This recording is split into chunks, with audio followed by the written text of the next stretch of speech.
दोस्तों आज हम बात करने वाले एक ऐसे शहर की जहां आरबीआई का सबसे ज्यादा सोना और पैसा रिजर्व है। ये वो शहर है जहां से आरएसएस की शुरुआत हुई और एक ऐसा शहर जहां एशिया का सबसे बड़ा स्तूप मौजूद है। ये वो शहर है जहां भारत की पहली टेक्सटाइल मिल लगाई गई थी। 12 गाँव से मिलकर बने इस शहर को संतरों की नगरी भी कहा जाता है, क्योंकि यहाँ मिलते हैं दोस्तों सबसे अच्छी क्वालिटी के और सबसे ज्यादा संतरे। हम बात कर रहे हैं महाराष्ट्र के खूबसूरत डेवलप और एजुकेटेड शहर नागपुर की। तो चलिए फिर आज नागपुर को थोड़ा और करीब से जानते हैं। लेकिन वीडियो में आगे बढ़ने से पहले अगर आपने हमारे चैनल को सब्सक्राइब नहीं किया तो फटाफट से कीजिए।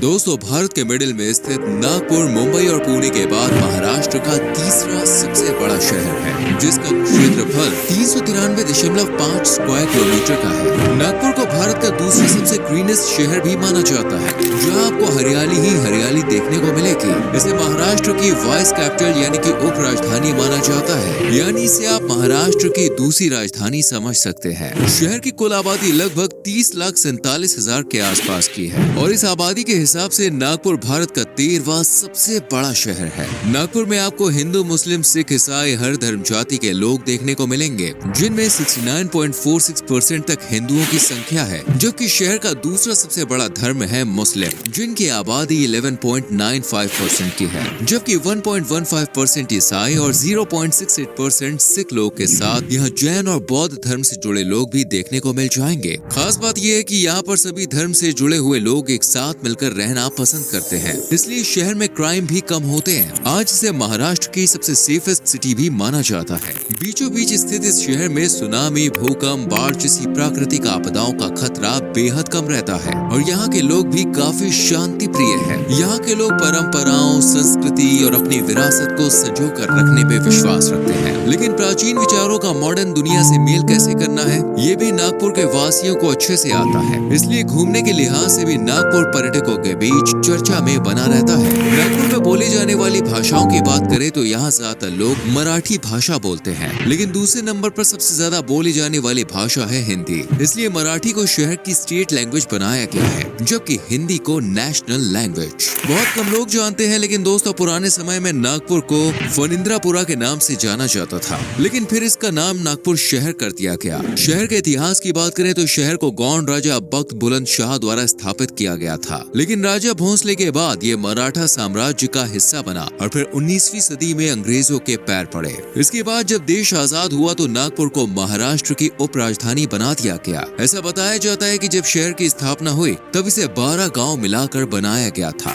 नागपुर शहर में एक नदी बहती है जिसे नाग नदी के नाम से पहचान मिली है। कहते हैं दोस्तों इस नदी के नाम पर ही नागपुर शहर को नाम दिया गया है। नागपुर के नाम को लेकर एक और कहानी है जो लोग को बेहद पसंद आती है। फ्रेंड्स ऐसा कहते हैं कि शहर में नागराज यानी कि किंग कोबरा का बसेरा है, यानी यहाँ पर सांप बहुत ज्यादा पाए जाते हैं, इसलिए शहर को नागपुर नाम दिया गया है। दोस्तों भारत के कई शहर दिन दुगनी रात चौगनी तरक्की कर रहे हैं और इन शहरों में नागपुर की भी गिनती गर्व के साथ की जाती है। एक रिपोर्ट के मुताबिक नागपुर भारत का 5वां ऐसा शहर है जो सबसे तेजी से तरक्की कर रहा है। एजुकेशन के मामले में भी नागपुर ने अपनी एक अलग पहचान बना ली है। शहर का लिटरेसी रेट 91.2% का है और इस लिहाज से मुंबई के बाद महाराष्ट्र का दूसरा सबसे ज्यादा लिटरेसी रेट वाला शहर है, यानी यहाँ पे आपको 10 में से 9 लोग पढ़े लिखे ही मिलेंगे। पूरे देश में से एजुकेशन का जाना माना सेंटर माना जाता है। साथ ही पूरे महाराष्ट्र में नागपुर जैसी शिक्षा देखने को नहीं मिलती। यहाँ कई जाने माने कॉलेजेस, यूनिवर्सिटीज और स्कूल्स मौजूद हैं, जैसे Nagpur government dental college, medical college, Visvesvaraya national institute of technology वगैरह वगैरह। नागपुर में मौजूद जीएमसी यानी कि गवर्नमेंट मेडिकल कॉलेज एशिया का दूसरा सबसे बड़ा मेडिकल कॉलेज है। यहाँ के स्टूडेंट्स भी बेहद ही शार्प माइंड के माने जाते हैं, जिन्हें पढ़ाई से कुछ ज्यादा ही लगाव है।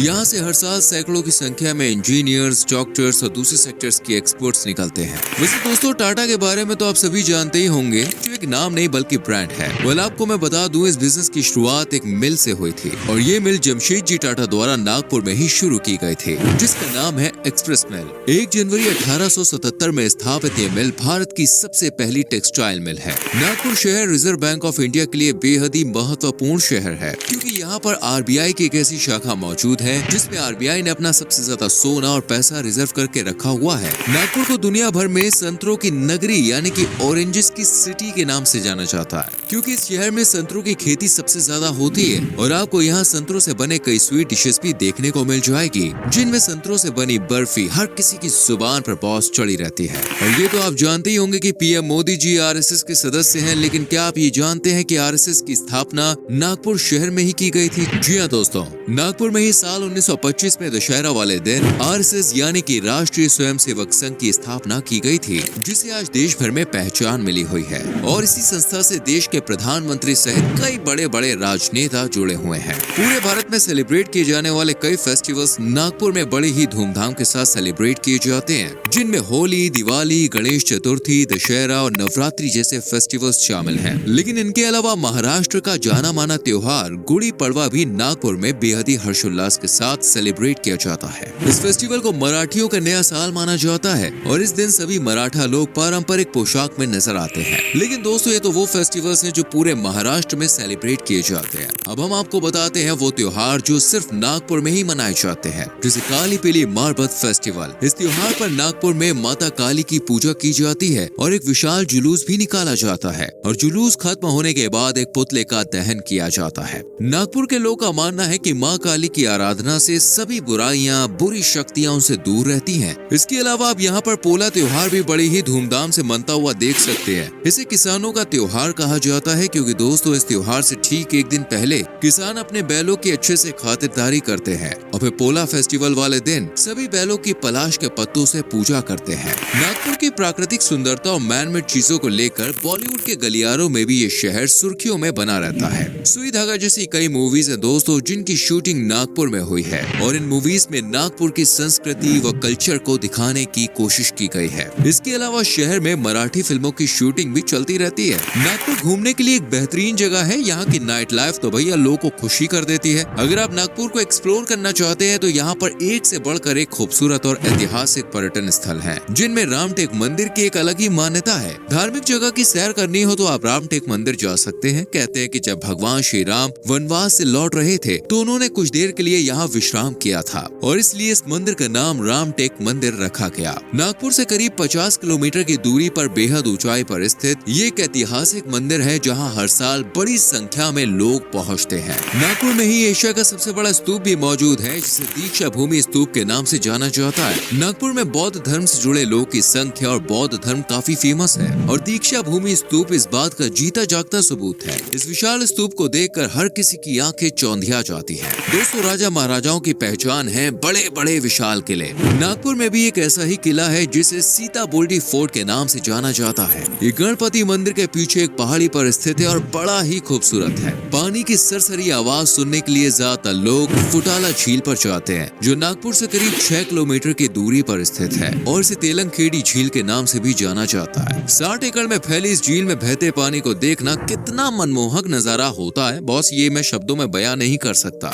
एनिमल लवर्स नागपुर के महाराज बाग और चिड़ियाघर में जा सकते हैं, जिसे भोसले राजाओं द्वारा बनवाया गया था। यहाँ पर आपको कई दुर्लभ प्रजाति के जीव, पक्षियों की कई प्रजातियाँ और दूसरे जानवर देखने को मिल जाएंगे। इसके अलावा नागपुर में अक्षरधाम भी बेहद फेमस है, जिसे स्वामी नारायण मंदिर के नाम से जाना जाता है। मंदिर में बड़ा सा पार्किंग, रेस्टोरेंट और बच्चों के खेलने की भी पूरी व्यवस्था की गई है। लेकिन मंदिर में जाने का टाइम शाम के 4 बजे के बाद कर रखें तो ज्यादा अच्छा है, क्योंकि शाम को मंदिर में जगमगाती ज्योति, लाइट्स आपको खूबसूरती का एक अलग ही नमूना दिखाएंगी। इनके अलावा आप नागपुर में zero mile stone, Nagzira wildlife sanctuary, dragon palace temple जैसी शानदार जगहों के लुत्फ भी उठा सकते हैं। लेकिन अगर आपको सिर्फ टाइगर से मुलाकात करनी है तो सीधा Tadoba Andhari tiger national park पहुंचिएगा। ये महाराष्ट्र का सबसे पुराना और सबसे बड़ा नेशनल पार्क है, जहाँ टाइगर्स ही टाइगर्स मौजूद है। वहीं यहाँ मगरमच्छ, तेंदुआ, भालू और दूसरे जानवर भी मौजूद है। दोस्तों, नागपुर का जायका रातों की नींद गायब कर देता है। यहाँ वेज लवर्स हो या फिर नॉन वेज लवर्स, हर किसी का दिल बहल जाता है, क्योंकि संतरे से बनी बर्फी के अलावा शहर में साउजी मटन कमाल के डिश है बॉस, जिसे खाने वाले उंगलियां चाटते रह जाते हैं। ये मटन बेहद ही मसालेदार और स्वादिष्ट होता है। बाकी यहाँ पर गोलगप्पे, वड़ा पाव, चाट, आलू वड़ा जैसी एक से बढ़कर एक रेसिपीज का लुत्फ आप उठा सकते हैं। ट्रांसपोर्ट की बात करें तो ये शहर रेलवे मार्ग, हवाई मार्ग और सड़क मार्ग से बहुत ही अच्छी तरह से कनेक्टेड है। शहर में कुल 7 रेलवे स्टेशन मौजूद हैं, जिनमें नागपुर जंक्शन, अंजनी, कलमाना, गोधानी, इतवारी जंक्शन,